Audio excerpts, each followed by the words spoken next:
Hello guys, स्वागत है आप सभी का हमारे चैनल भट्ट क्लासर में। और आज हम पढ़ने वाले हैं केमिस्ट्री के एक बहुत ही इंटरेस्टिंग टॉपिक आईपीएससी नॉमेनक्लेचर के बारे में। जो इनमें से आपके 4 मार्क्स एकदम कंफर्म है, जो आपके एकदम फंस जाएंगे। तो चलिए शुरू करते हैं आज का टॉपिक। और आज का टॉपिक है आईपीएससी नॉमेनक्लेचर। तो सबसे पहले जानेंगे कि आईपीएससी का फुल फॉर्म क्या होता है। देखिए, आईपीएससी का जो फुल फॉर्म होता है वो international union pure and applied chemistry होता है। ये इसका फुल फॉर्म होता है। क्या हुआ कि जब शुरुआत में कम एलिमेंट खोजे गए थे तो उनका नामकरण उनके साधारण नामों के आधार पर रख देते थे। लेकिन फिर क्या हुआ, धीरे धीरे जब तत्वों की खोज बढ़ती गई और बहुत सारे यौगिक बन गए तो उस कंडीशन में उनका साधारण नाम याद करना कठिन हो गया। तो इसलिए क्या किया गया, सन 1932 में क्या हुआ, वैज्ञानिकों ने और सभी रसायनज्ञ आपस में मिल करके एक मीटिंग बुलाई और वहां पर उन्होंने क्या किया, एक नामकरण पद्धति का जन्म दिया जिसे हम आईपीएससी के नाम से जानते हैं। और वहीं पर जो है सबको वहीं पर समझाती श्रेणी और फंक्शनल ग्रुप के आधार पर तत्वों को वर्गीकृत कर दिया गया और उनके नामकरण किए गए श्रेणियों के अकॉर्डिंग। तो उन्हीं में से जो हमारी पहली श्रेणी है जिसका नाम एल्केन श्रेणी होता है, और हम बात करेंगे इनका नामकरण कैसे करते हैं। तो देखिए, जो सबसे पहली श्रेणी है उसका नाम होता है एल्केन श्रेणी, जिनका सामान्य सूत्र जो होता है, देखिए सामान्य सूत्र आप याद रखेंगे तो बहुत आसानी हो जाएगी। इनका जो सामान्य सूत्र होता है वो CnH2n+2 होता है। क्या होता है, एल्केन श्रेणी का जो सामान्य सूत्र होता है CnH2n+2 होता है। मतलब कि यहाँ पर अगर n बराबर 1 रखेंगे तो हमें क्या होगा, इस एल्केन श्रेणी का पहला तत्व मिल जाता है। क्या मिल जाएगा, तो n बराबर 1 रखेंगे तो हमें पहला मान कितना मिल जाएगा, C1। और ये कितना हो जाएगा, 2 × 1 + 2 इक्वल टू मान कितना मिलेगा, C। और 2 × 2 + 2 इक्वल टू कितना हो जाएगा, 4। कितना हो जाएगा, 4 हो जाएगा। अर्थात एल्केन श्रेणी का जो पहला एलिमेंट है या पहला जो यौगिक होता है वो हमारा CH4 होता है। अब हम बात करते हैं इसका नामकरण कैसे करेंगे, नामनक्लेचर कैसे करेंगे। तो हमने आपको इससे प्रीवियस लेक्चर में आपको बताया था समझाती श्रेणी के बारे में और कार्बन की नंबर्स के अकॉर्डिंग उनका नाम हम कैसे रखते हैं। अगर आपने वो वीडियो नहीं देखा तो पहले जाकर के आप उस वीडियो को जरूर देख लीजिएगा। हमने प्लेलिस्ट बना दी, उस प्लेलिस्ट से आप उसको देख सकते हैं। तो हमने बताया था अगर एक कार्बन होता है तो मेथ यूज करते हैं, 2 कार्बन होगा तो एथ यूज करते हैं, 3 कार्बन तो प्रोप यूज करते हैं, 4 कार्बन तो ब्यूट यूज करते हैं, 5 कार्बन तो पेंट यूज करते हैं, 6 कार्बन तो हेक्स यूज करते हैं, 7 कार्बन तो हेप्ट यूज करते हैं, 8 कार्बन होता है तो ऑक्ट यूज करते हैं, 9 कार्बन होता है तो नोन यूज करते हैं, जबकि 10 कार्बन होता है तो हम डेक यूज कर देते हैं। तो इस कंडीशन देखिए, क्योंकि यहाँ पर 1 कार्बन है तो मतलब क्या हो जाएगा, मेथ होगा। क्या होगा, और चूंकि एल्केन श्रेणी, देखिए एल्केन एक ऐसी श्रेणी है जिनमें इन्हीं को हम पैराफिन या मोम भी कहते हैं। तो इसकी एक कंडीशन होती है, एल्केन श्रेणी सबसे सरल श्रेणी है, संतृप्त भी होते हैं हाइड्रोकार्बन, हमने प्री लेक्चर में बताया है।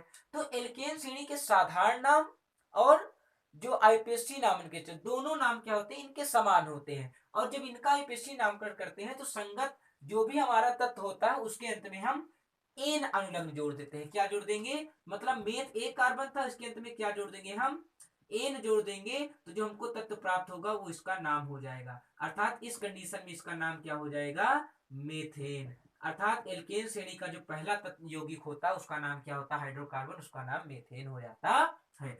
इसी प्रकार से अगर हम n बराबर 2 रखेंगे तो हमें कितना प्राप्त हो जाता है, C2H6 प्राप्त हो जाएगा। क्योंकि 2 कार्बन होते तो क्या होता है, एथ होता है, और उसमें एन जोड़ देते हैं। क्या जोड़ देते हैं, एन जोड़ देते हैं। तो उस कंडीशन में हमें क्या प्राप्त हो जाता है, एथेन प्राप्त हो जाता है। अर्थात इस श्रेणी का दूसरा तत्व हमें एथेन प्राप्त हो जाता है। इसी प्रकार से n बराबर 3 रखेंगे तो हमें प्रोपेन प्राप्त हो जाएगा, 4 रखेंगे तो ब्यूटेन प्राप्त हो जाएगा, 5 रखेंगे तो पेंटेन प्राप्त हो जाएगा, 6 रखेंगे तो हेक्सेन प्राप्त हो जाएगा, 7 रखेंगे तो हेप्टेन प्राप्त हो जाएगा, 8 रखेंगे तो ऑक्टेन हो जाएगा। मतलब n की वैल्यू जैसे जैसे वैल्यू रखोगे वैसे वैसे इनकी h की संख्या भी बढ़ती चली जाती है। 9 रख देंगे तो नोनेन प्राप्त हो जाएगा, 10 रख देंगे तो डेकेन प्राप्त हो जाता है। तो ये हो गई हमारी एल्केन श्रेणी। क्लियर, अगर सबको समझ आ गया तो कमेंट, आप लोग कमेंट में यस और नो लिख दिया करिए। अगर नहीं समझ में आया तो उसमें कमेंट में आप कर दिया सर समझ में नहीं आया, समझ में आ रहा है तो उस पर यस सर कर दिया करिए कि हाँ सर हमको ये बात समझ में आ गई। तो अब हम बढ़ते हैं दूसरी श्रेणी की ओर। और दूसरी जो हमारी श्रेणी होती है वो होती है एल्कीन श्रेणी। कौन सी श्रेणी, एल्कीन, या इसी को हम क्या कहते हैं, ओलिफिन। क्या कहते हैं, ओलिफिन। इस सीरीज को हम ओलिफिन श्रेणी भी कहते हैं। तो इनमें क्या हमने बताया था कि इन जो यौगिक या श्रेणी होती है इनका जो समान सूत्र होता है CnH2n होता है। क्या होता है? इन इन जो एल्कीन श्रेणियों का जो समान सूत्र होता है CnH2n होता है। और हमने बताया था इनके कहीं न किसी श्रृंखला में एक जगह जो है डबल बॉन्ड अवश्य पाया जाएगा, ये कंफर्म में डबल बॉन्ड होगा। तो उस कंडीशन में इनका हम आईपीएससी नॉमेनक्लेचर कैसे करेंगे? तो हमने बताया था कि जब इनका आईपीएससी नॉमेनक्लेचर करते हैं तो क्या बताते हैं, देखिए पहले रख लेते हैं n बराबर 1 रखने पर फार्मूला हमारा CnH2n होता है। तो हम क्या करेंगे, इनमें n बराबर 1 रख देंगे। तो n बराबर 1 रखेंगे तो हमें मान कितना मिल जाएगा, 2 इंटू 1, अर्थात जो पहला एलिमेंट हमें प्राप्त होगा CH2 होगा। लेकिन कंडीशन क्या है कि डबल बॉन्ड होना कंपलसरी है। तो यहाँ पर तो एक ही कार्बन है, तो हाइड्रोजन तो कभी कार्बन के साथ में डबल बॉन्ड बना ही सकता है, इसलिए ये तत्व जो है प्रकृति में नहीं पाया जाता है, नॉट फाउंड। ठीक है ना? लेकिन हम इसका आईपीसी नॉमेनक्लेचर कर सकते हैं। नॉमेनक्लेचर के कारण इसका नाम होना क्या चाहिए था भाई, चूंकि 1 कार्बन था तो क्या हो जाएगा, मेथ। और इस बार जब एल्कीन श्रेणी होती है तो जब इनका हम आईपीसी नामकरण करते हैं तो इसमें क्या कहते हैं, संगत जो एल्केन होता है उसके अंत में इसको अनुलग्न कहते हैं। क्या कहते हैं? बाद में लगने वाले को अनुलग्न कहा जाता है और पहले लगने वाले को पूर्व लग्न कहा जाता है। तो जो अनुलग्न होगा वही हटेगा। तो क्या होते हैं, संगत एल्केन के अंत में एन अनुलग्न हटा करके वहां पर हम इन अनुलग्न जोड़ देते हैं, तो हमें इस श्रेणी का आईपीएससी नॉमेनक्लेचर प्राप्त हो जाता है। मतलब इसमें क्या करेंगे, हम एन अनुलग्न हटा करके इसमें क्या जोड़ देंगे, इन अनुलग्न जोड़ देते हैं। तो हमें क्या प्राप्त हो जाएगा भाई, इसको हटा दिया हमने, यहां से इसको हटा करके ये जोड़ दिया तो हमें तत्व क्या प्राप्त हो जाएगा, मेथीन। क्या प्राप्त हो जाएगा, अर्थात एल्कीन या एल्कीन श्रेणी का जो फर्स्ट एलिमेंट होता है वो क्या होता है, मेथीन होता है, लेकिन जो प्रकृति में पाया नहीं जाता है। तो इसलिए हम इसका जो पहला जो तत्व जो प्रकृति में पाए जाने के कारण जो पहला तत्व होगा वो हमें n बराबर 2 रखने को प्राप्त होगा। कितना रखने प्राप्त होगा,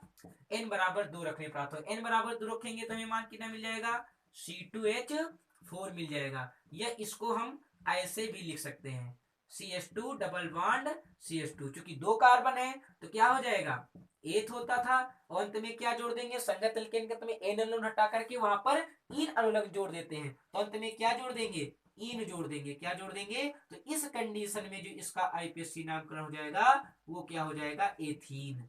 क्लियर हो गई बात, समझ में आ गई? मतलब 2 कार्बन रखने पर हमें जो है इस श्रेणी का पहला जो प्रकृति में पाए जाने वाले एलिमेंट प्राप्त हुआ वो क्या हो जाता है, एथीन हो जाता है। इनका साधारण नाम क्या होता है, इसका साधारण नाम एथिलीन होता है। देखिए एल्कीन श्रेणी के साधारण, देखिए एल्कीन के साधारण नाम आईपीएससी नाम दोनों एक जैसे होते हैं, जबकि एल्कीन के जो साधारण नाम अगर हम बनाए, मान लीजिए अगर हमको अगर साधारण नाम कोई पूछ ले तो इनके जो साधारण नाम होते हैं उनके अंत में हम क्या जोड़ देते हैं, इलीन जोड़ देते हैं। क्या जोड़ते हैं, जैसे अगर ये पहला एलिमेंट था इसका साधारण नाम मिथिलीन हो जाएगा।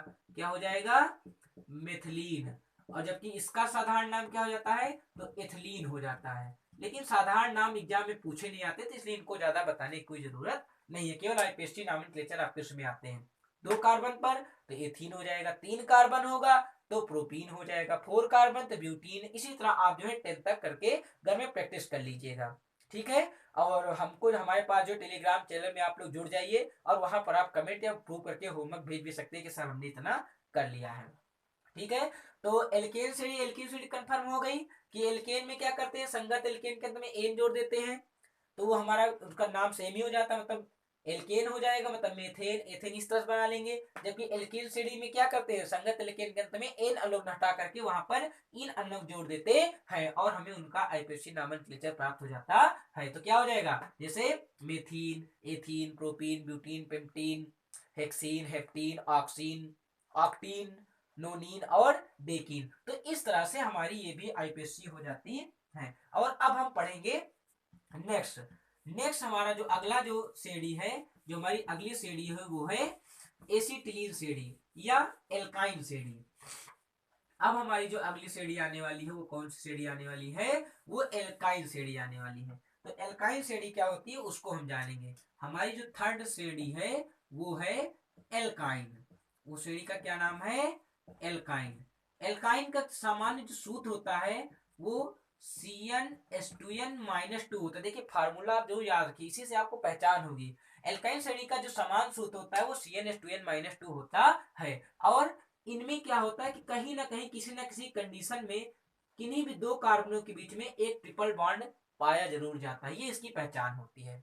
ठीक है ना। जिस प्रकार से उनका जब हम साधारण नामकरण करते थे एल्काइन सीडी का, तो जब उनका साधारण नामकरण हम करते थे तो उनमें इलीन जोड़ देते थे, वैसे इनमें भी हम क्या कर देते हैं, जो भी नामकरण करेंगे उनके अंत में भी इलीन जोड़ देते हैं। लेकिन जब हम आईपीएससी नामकरण करेंगे, क्या करेंगे, आईपीएससी नामकरण करेंगे वो उसमें एथिलीन के कार्डिंग शुरुआत होती थी, इसमें एसिटिलीन के कार्डिंग, मतलब अंत में सी करके उसके बाद इलीन जोड़ देते हैं, हम इतना अंतर रहता है। और जबकि इनके जो आईपीएससी नामकरण करते हैं तो उनमें क्या कर देते हैं हम, संगत एल्केन में एन अलुन हटा करके, क्या हटा करके, एन अलुन हटा करके उसमें हम आइन अनुलग्न जोड़ देते हैं, और हमें जो आईपीएससी नामकरण प्राप्त होता है वो एल्काइन प्राप्त हो जाता है। क्या प्राप्त हो जाएगा, एल्काइन प्राप्त हो जाता है। ये इसका जो है आईपीएससी नेम नामनक्लेचर बताने का, देखिए इतने विस्तार से बता रहे बेटा, इस तरह कोई आपको बताने वाला मिलेगा नहीं, इसलिए इसको कायदे समझे, एक बार पढ़ोगे जिंदगी में दोबारा तुम्हें आईपीएससी पढ़ना नहीं पड़ेगा।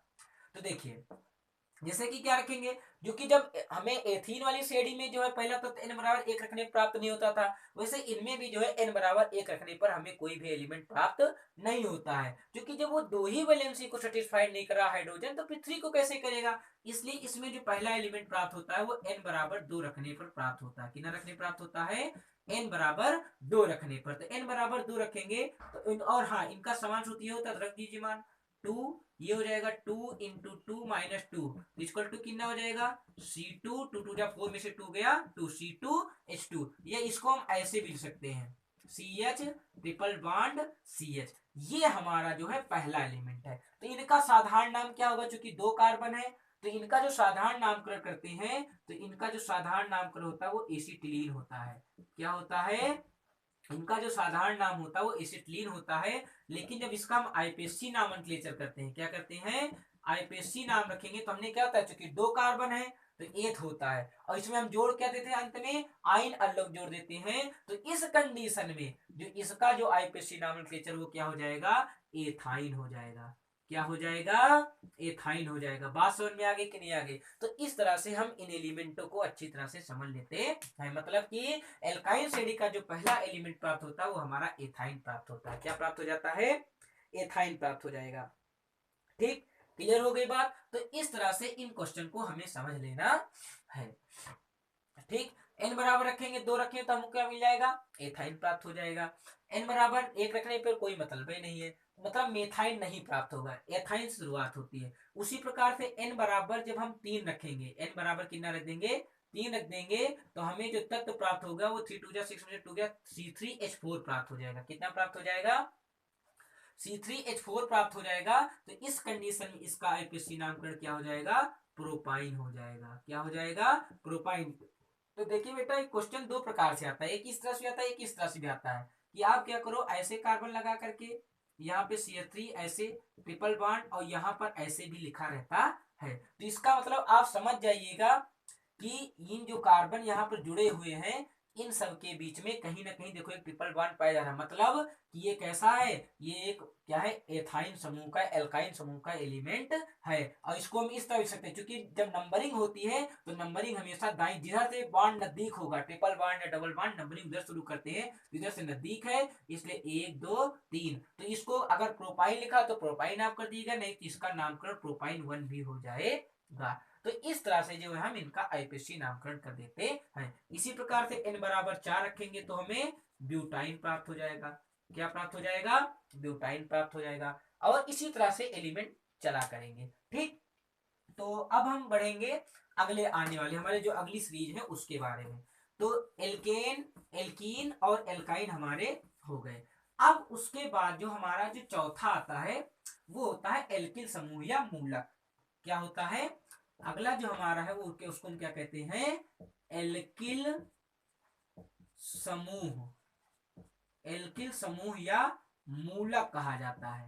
क्या कहा जाता है इनको, एल्किल समूह या एल्किल ग्रुप या मूलक कह देते हैं। ये क्या होते हैं, देखिए इनका जो सामान्य सूत्र होता है, इनका इनका देखो आगे आईपीएससी में यूज होता है, तो इनका जो सामान्य सूत्र होता है वो CnH2n+1 होता है, मतलब जो एल्केन में से एक हाइड्रोजन निकाल देने के बाद में जो पार्ट हमको प्राप्त होता है उसी को हम क्या कहते हैं, एल्किल समूह या मूलक कह देते हैं। और इनके जब इनका हम आईपीएससी नामकरण करते हैं तो अंत में इल जोड़ देते हैं। क्या जोड़ देंगे, इल जोड़ देंगे। जैसे कि n बराबर 1 रखेंगे और इन्हें जो है आर से भी प्रदर्शित किया जाता है, कैपिटल आर से।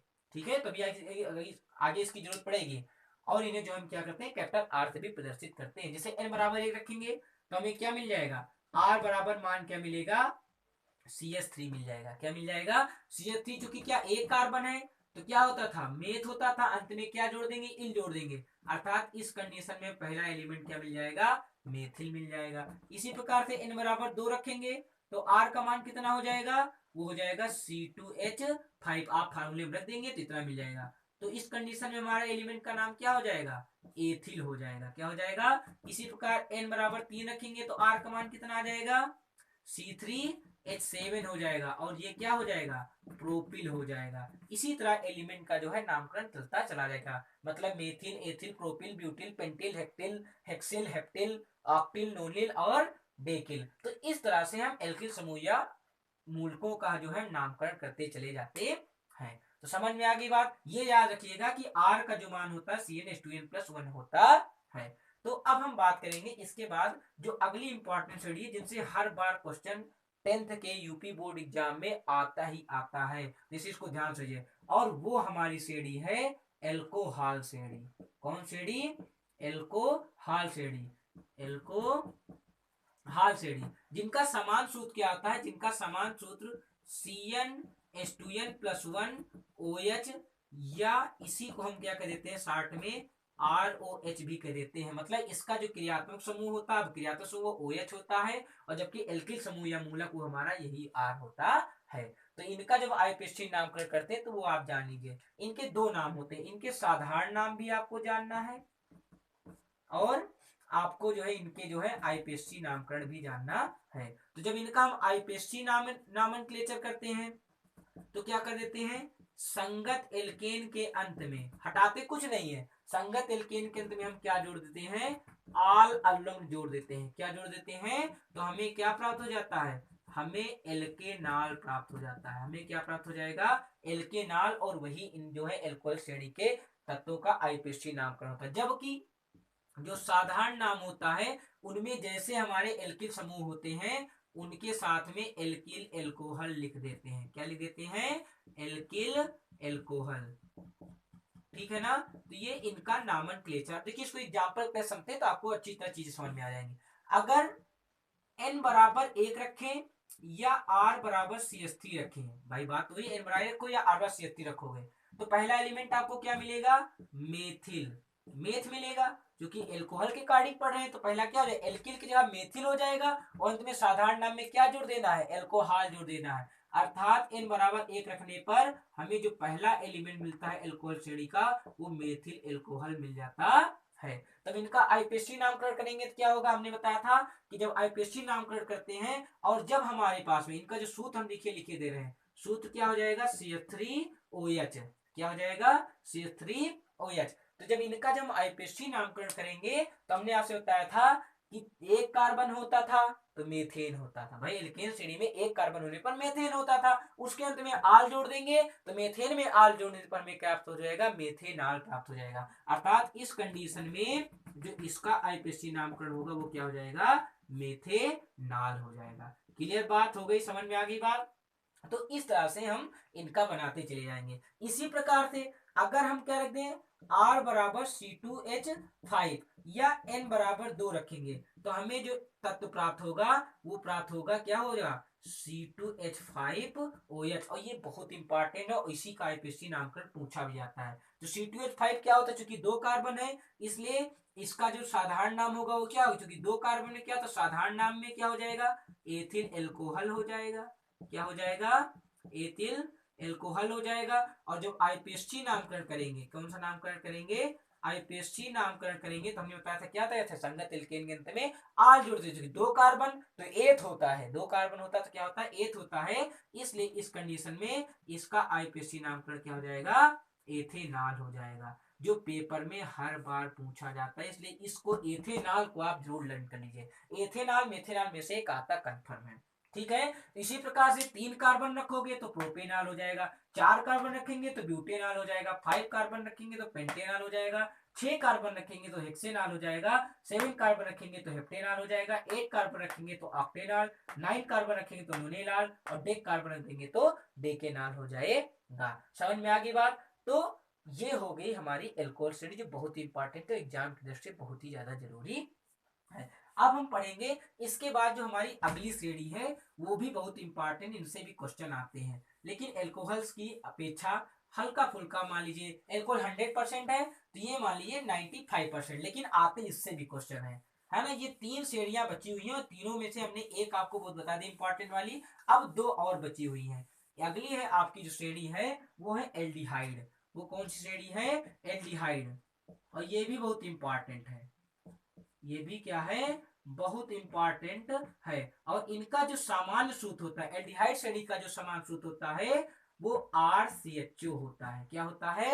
RCHO होता है। तो इनके जो हम साधारण नाम, इनके भी तो 2 नाम बनते हैं, या इनका साधारण सूत्र भी मिल सकते हैं, CnH2n+1 इंटू CHO हो जाता है। और इसमें ये एक बात कंडीशन देखिए कितनी अच्छी बात है कि इनमें ऑलरेडी एक कार्बन दिया जाता है, तो इनमें जो पहला एलिमेंट प्राप्त होता है वो हमें R बराबर H रखने पर ही मिल जाता है, क्योंकि ऑलरेडी एक कार्बन यहाँ पर पहले से ही प्रेजेंट रहता है और वो आईपीएससी नामकरण में जुड़ जाता है। इसलिए यहाँ पर जो पहला एलिमेंट होता है वो हमें R बराबर H रखने पर प्राप्त होता है। अब इनका नामकरण कैसे करते हैं? देखिए नामकरण इनका बहुत आसान है। साधारण नामकरण में क्या करेंगे, संगत जो भी होगा उसके अंत में हम एल्डिहाइड जोड़ देते हैं तो उसका साधारण नामकरण हो जाएगा। लेकिन जब हम आईपीएससी नामनक्लेचर करेंगे, क्या करेंगे?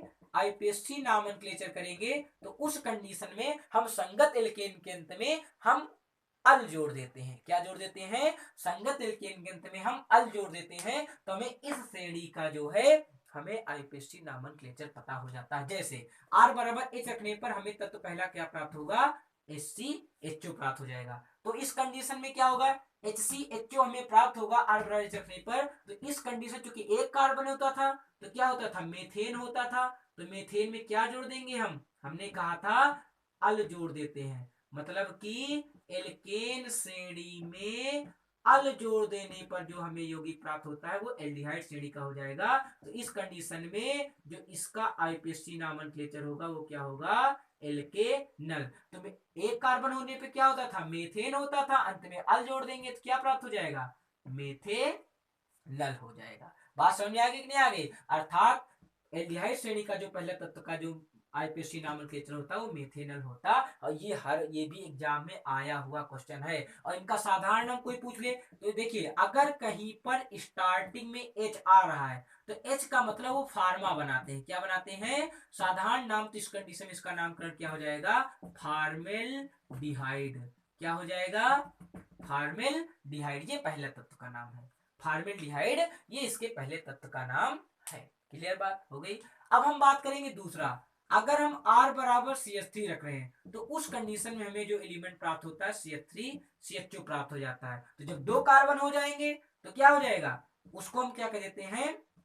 इनका जो साधारण नाम होगा वो एस्टेल्डिहाइड होता है। क्या हो जाएगा?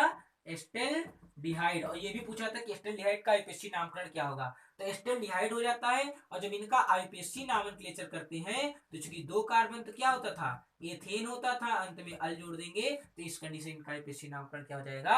एथेनल हो जाएगा। समझ में आ गई बात कि नहीं आ गई? एक बात और समझ लीजिए, ये जो CHO, इनमें फंक्शनल ग्रुप क्या होता है? वो CHO होता है। ये CHO लिखा कैसे आता है? ये CHO इस तरह से लिखा होता है, C+O*H। ये ऐसे लिखा होता है। इनमें जो है कार्बन और ऑक्सीजन के बीच में डबल बॉन्ड पाया जाता है। इस चीज को समझ लीजिएगा क्योंकि स्ट्रक्चर में पूछ लेते हैं। तो अगर C+OH लिखा तो भी आप जान लीजिए कि ये कौन सा है? एल्डिहाइड श्रेणी के एलिमेंट होते हैं। बात समझ में आ गई नहीं आ गई? तो इसी प्रकार से आप जो है यहाँ पर n बराबर 1 रखने पर, R बराबर CH3 या n बराबर 1 रखने पर हमें एथेनल प्राप्त होता है। इसी प्रकार से n बराबर 2 रखोगे यहाँ पर, इस बार मान चेंज हो रहा है, n बराबर 2 रखो, n में 1 रखने पे एथेनॉल प्राप्त हो रहा है, मतलब इस बार हम मान किसके अकॉर्डिंग रखेंगे, इसके अकॉर्डिंग। अब अगर हम n बराबर 2 रखेंगे तो हमें C2H5 प्राप्त होगा, तो एक दो तो ये हो गए, एक इसका भी जुड़ेगा, तो इस कंडीशन में जो हमारा जो अगले तत्व का नाम होगा वो क्या हो जाएगा, प्रोपेनल। क्या हो जाएगा, प्रोपेनल। मतलब n की एक संख्या कम रहेगी और यहाँ पर उसका मान एक आगे ऑलरेडी बढ़ता चला जाता है। इसी प्रकार से क्या हो जाएगा, एल मेथेनल, फिर एथेनल, फिर प्रोपेनल, फिर ब्यूटेनल, फिर पेंटेनल, फिर हेक्सेनल, फिर हेप्टेनल, फिर ऑक्टेनल, फिर नोनेनल और अंत में डेकेनल हो जाएगा। तो ये हमारी पूरी श्रेणी कौन सी थी, एल्डिहाइड श्रेणी थी। क्लियर हो गई बात, समझ में आ गई। अब हम पढ़ेंगे लास्ट टॉपिक जो आपके सिलेबस में दो हैं।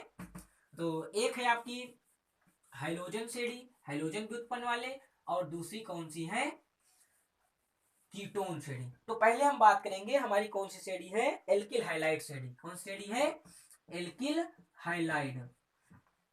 देखिए क्या होते हैं एल्किल हाइलाइडों का जो समान सूत्रता है वो RX होता है। क्या होता है, मतलब कि संगत एल्केन के अंत में क्या होता है, एल्किल समूह के अंत में हम X जोड़ देने पर जो हमें मतलब संगत एल्केन के अंत में एक हाइड्रोजन परमाणु को हटाकर उनके स्थान पर जब हम कोई हाइड्रोजन परमाणु आकर के योग कर देते हैं तो जो हमें श्रेणी प्राप्त होती है उसे हम एल्किल हाइलाइड श्रेणी कहते हैं, या उन्हें एल्किल हाइलाइडों के व्युत्पन्न भी कह देते हैं। ये इनकी श्रेणी होती है। बनते कैसे देखी जाए, इनको समझाते हैं।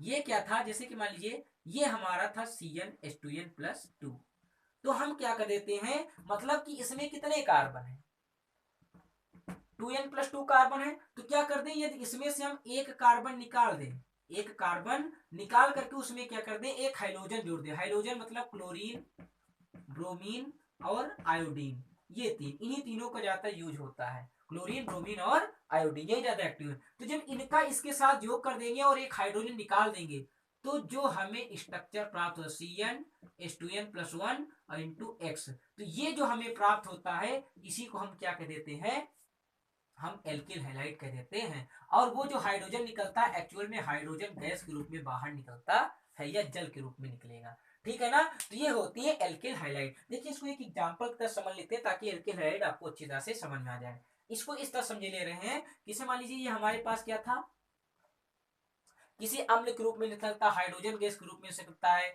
ज्यादातर वो जो है एसिड के रूप में या उनके हाइड्रोजन के मतलब आयोडाइड या क्लोराइड या उनके मतलब डाइट के रूप में वो निकलेगी चीजें। जैसे कि हम यहाँ पे मेथिन ले रहे हैं, अब मेथेन की क्रिया जब किससे करा देते हैं, हम क्लोरीन गैस से करा एक हाइड्रोजन से करा रहे हैं, तो उस कंडीशन में क्या होगा, इसका एक हाइड्रोजन इसके साथ जुड़ करके क्या बना देता है, हाइड्रोक्लोरिक अम्ल के रूप में बाहर निकल जाएगा, और एक जो क्लोरीन होगा वो आकर के इसके साथ में जुड़ जाता है और हमें क्या मिल जाएगा, एक हाइलाइट प्राप्त हो जाता है। क्योंकि एक कार्बन है तो मेथिल हो जाएगा, अंत में क्लोराइड जुड़ा, इसलिए इनके एल्किल हैलाइडों का जो साधारण नाम होता है, साधारण नामकरण होता है वो क्या हो जाएगा, एल्किल हैलाइड। तो उस कंडीशन में इसका जो साधारण नामकरण होगा वो क्या हो जाएगा, मेथिल क्लोराइड। मतलब कि क्लोराइड मतलब कि एल्किल हैलाइडों के, मतलब कि एल्किल हाइलाइडों के साधारण नामकरण में क्या करते हैं, संगत एल्किल का नाम रख देते हैं, अंत में जो भी हाइड्रोजन लगा होगा उसका अंत में हम क्लोराइड या ब्रोमाइड या आयोडाइड राइट कर देते हैं। तो इस तरह से इनका हम साधारण नाम राइट करते हैं। लेकिन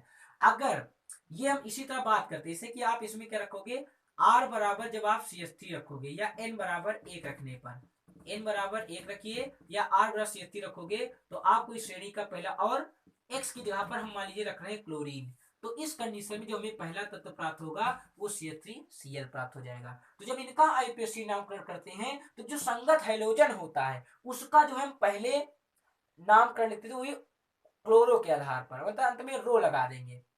क्लोरो, क्लोरीन है तो क्लोरो, ब्रोमीन है तो ब्रोमो, आयोडीन है तो आयोडो हो जाएगा। तो उस कंडीशन में तो जो इनका IUPAC नामनक्लेचर होगा वो क्या हो जाएगा, क्लोरो, और उसके जितने कार्बन होते हैं उनका हम एल्केन नाम राइट कर देते हैं। समझ में आ गई बात, मतलब कि एल्किल हैलाइडों का जो IUPAC नामनक्लेचर होता है वो हाइलो एल्केन होता है। क्या होता है, क्योंकि एल्केन से मिलकर बने होते हुए हाइड्रोजन की भी उत्पन्न है, इसलिए जो है इनका IUPAC नामकरण हाइलो एल्केन हो जाता है। तो इस कंडीशन से एक कार्बन है तो क्या हो जाएगा, क्लोरो मेथेन हो जाएगा।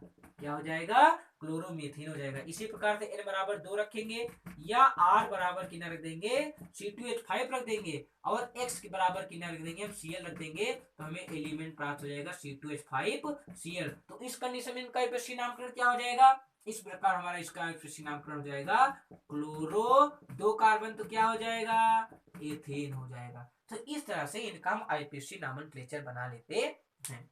अब आप करिएगा क्या करते जाकर के n बराबर 2 हमने बता दिया, n बराबर 3, n बराबर 4, n बराबर 5, n बराबर 6 से लेकर के 10 तक एक बार, और x का मान क्लोरीन रख करके 10 बना लीजिएगा, फिर Br रख करके ब्रोमीन के कार्डिंग बना लीजिएगा और फिर आयोडीन रख करके 10 बना लीजिएगा। तो ये आपकी पूरी जो श्रेणी क्या होगी अच्छी तरह से क्लियर हो जाएगी। और अब हम पढ़ते हैं मोस्ट इंटरेस्टिंग श्रेणी जो है हमारी है, जिसको हम सबसे आखिरी में बचा कर रखते हैं जानबूझकर, क्योंकि बच्चे इसी को पढ़ना चाहते हैं और ये श्रेणी सबसे ज्यादा इंपॉर्टेंट है। तो इसलिए जो है इसको जो है आप लोग अच्छी तरह से देखिए। और वो श्रेणी हमारी होती है कीटोन श्रेणी, हमारी सबसे आखिरी श्रेणी, क्योंकि कार्बोक्सिलिक अम्ल समूह आपके सिलेबस में है नहीं तो उसको हम नहीं बता रहे हैं। कीटोन समूह श्रेणी, कीटोन समूह या श्रेणी, देखिए इनका जो अक्रियात्मक समूह होता है वो C डबल बॉन्ड ऐसे O होता है, जहां पे दो ये एकल बंध के अकॉर्डिंग अलग अलग एकल बंध से जुड़े होते हैं। इनका अक्रियात्मक समूह ये होता है। और जो इनका जो सामान्य सूत्र होता है, देखिए इनके सामान्य सूत्र खोजिए, वो RC double bond O into R dash होता है। ये जो होता है इनका सामान्य सूत्र होता है। और इनका जब हम आईपीएससी नामकरण बनाते हैं तो संगत एल्केन के अंत में हम क्या जोड़ देते हैं, ओन जोड़ देते हैं। क्या जोड़ देते हैं, मतलब कि संगत एल्केन के अंत में हम क्या जोड़ देते हैं, ओन जोड़ देंगे। क्या जोड़ देंगे, ओन जोड़ देते हैं। मतलब कि देखिए हम लिखे दे रहे हैं आईयूपीएससी नाम, तो जब इनका आईपीएससी नामकरण करेंगे तो जो भी एल्केन होगा, देखिए हटाएंगे कुछ नहीं, संगत एल्केन के अंत में हम क्या जोड़ देंगे, ओन जोड़ देते हैं, तो हमें इस श्रेणी का आईपीएससी नामकरण पता चल जाता है। मतलब इस श्रेणी का जो आईपीएससी नामकरण होगा वो एल्केनोन होता है। तो इनमें जो पहला एलिमेंट प्राप्त होता है, देखिए मान लीजिए कि पहला हमने मान रख दिया R बराबर CH3 और दूसरे वाले R डैश इसका भी मान हमने रख दिया CH3। आप देखिए R डैश को कुछ भी रख सकते हैं, वो एल्किल ग्रुप, क्योंकि दोनों एल्किल ग्रुप हैं तो एल्किल ग्रुप के अकॉर्डिंग इनका मान आप कुछ भी रख सकते हैं। तो यहाँ पहली कंडीशन हम क्या करें, दोनों का मान सेम रख रहे हैं, दोनों का मान सेम रख देंगे तो हमको एलिमेंट क्या प्राप्त हो जाएगा, CH3C CH3 double bond O। तो यहाँ पे आप देख लो कितने कार्बन हो गए, 1 2 3, मैंने कहा इसमें भी अक्रियात्मक समूह वाला कार्बन जोड़ा जाता है, क्योंकि 3 कार्बन जुड़े हुए हैं तो 3 कार्बन पे होता था तो क्या होता था, प्रोपेन होता था। क्या होता था, और अंत में क्या जोड़ेंगे, ओन जोड़ देंगे। तो इस कंडीशन में कीटोन श्रेणी का जो पहला तत्व हमें प्राप्त होगा वो प्रोपेनोन हो जाता है। और इसका साधारण नाम जो है वो एसीटोन होता है। इसको आप इंटर वाले, जो इंटर के बच्चे हैं वो भी अगर देख रहे होंगे तो समझ लीजिए इसकी प्रयोगशाला विधि बनाने की भी मतलब वहां पर आती है एग्जाम में, है ना। तो एसीटोन का अगर पूछे आईपीएससी नामकरण क्या होता है तो प्रोपेनोन होता है। हाँ, ये बहुत इंपॉर्टेंट पूछा जाता है। अगर मान लीजिए इस तरह न लिख करके अगर इस तरह लिखा हो CH3CO CH3 तो भी जान लीजिए कि ये जो है ये प्रोपेनोन का सूत्र है। इस तरह लिखा हो या इस तरह लिखा हो तो भी आप मान लीजिएगा कि वो क्या होगा, यही आपका एसीटोन का ही सूत्र होगा। अब एक और रखे दे रहे हैं। अगली बार हम क्या कर रहे हैं, ये बार हमने ले लिया R बराबर C2H5 और R डैश बराबर हमने ले लिया C3H7। हमने क्या ले लिया, C3H7 ले लिया। तो उस कंडीशन देखिए अब क्या बनेगा, अब बनेगा C2H5 और यहां पर हो जाएगा C3H7 C double bond O। अब आप देखिए कितने कार्बन बन रहे हैं, 2 3 5 1 6 कार्बन बने ना। तो 6 कार्बन होते तो क्या होता है, हेक्स होता है। क्या होता है, तो इस कंडीशन में मतलब हेक्सेन हो जाएगा। और हेक्सेन चूंकि कीटोन श्रेणी के अंदर बांट पड़ना है, इसमें अक्रियात्मक समूह ये जुड़ा हुआ है, तो इस कंडीशन में इसका आईपीएससी नामकरण क्या हो जाएगा, हेक्सेनोन हो जाएगा। तो इस तरह करके जो है आप सारी सीरीज को बहुत आसानी से समझ चुके हैं और ऐसे आप जो है घर पे प्रैक्टिस करके जो भी बने हुए उनको बना लीजिएगा। तो अब बहुत जल्दी जो है कंप्लीट होकर के एक बार जितने भी आईपीएससी पूछे गए हैं आईपीएससी नाम, उनकी जो हम पूरी सीरीज सही पूरा आपको समझा देंगे।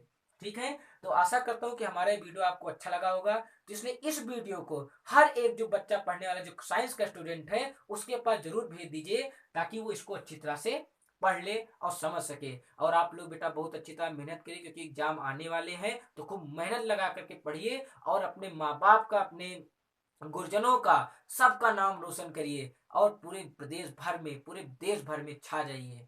इसी के साथ धन्यवाद।